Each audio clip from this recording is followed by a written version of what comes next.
High, welcome back to my channel. এই আলপনাটা আমি একটু নতুন ধরনের করার চেষ্টা করেছি।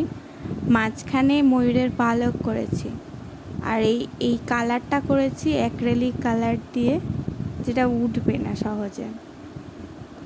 প্রথমে দেখে নিয়েছিলে যে আমি এঁকে নিয়েছিলাম, ওটা বোঝা যায় না, পেন্সিলে আঁকা ছিল, তার ওপরেই আমি করেছি।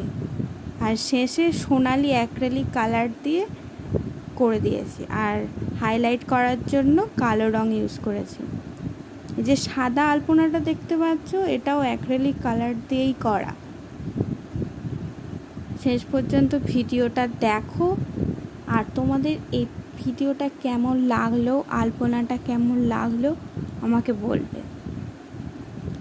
মাঝে মাঝে একটা পদ্ম ফুলের ডিজাইনও করে দিয়েছি। কেমন হয়েছে জানাতে ভুলবে না কিন্তু।